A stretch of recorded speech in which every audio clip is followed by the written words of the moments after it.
The story is told of a young man who was arrested and convicted for a very grievous crime. Now, when this young man was sent to court, he was convicted of the crime that he committed and was sentenced to 25 years in prison. Now, before he was taken out of the court, a man walked in and presented himself as a lawyer.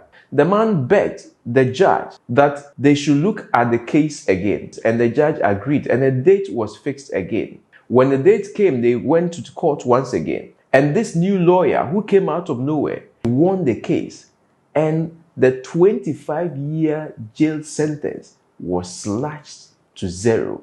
This young man was free. He was released immediately, and he went home. A few weeks later, the court sat again, and guess what?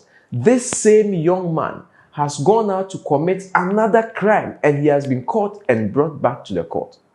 When he walked in the court, he was so excited. He was no more full of fear. He was happy. Why? Because he knows that his lawyer will be there to save him. But this time around, when he went into the court, he realized that the lawyer who he met the other time was now sitting in the judgment seat as the judge. He thought, well, now that he's a judge, everything was going to be fine.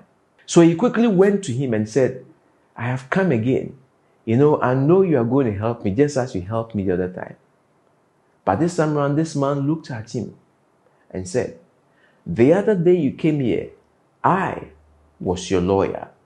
But today, I am your judge. The other day you came here, I gave you grace, and I expected you to live in total obedience to me. Since you refused to obey me, now I am your lawyer. Grace is no more available for you. My dear friend, we have been saved by grace, and the grace of God that has saved us freely requires that we live in total obedience. Don't make the grace of Jesus disgrace in your life. Live a life of obedience, because one day that same Jesus, who is now our lawyer, is going to sit in the judgment seat, and at that time, grace will no more be available.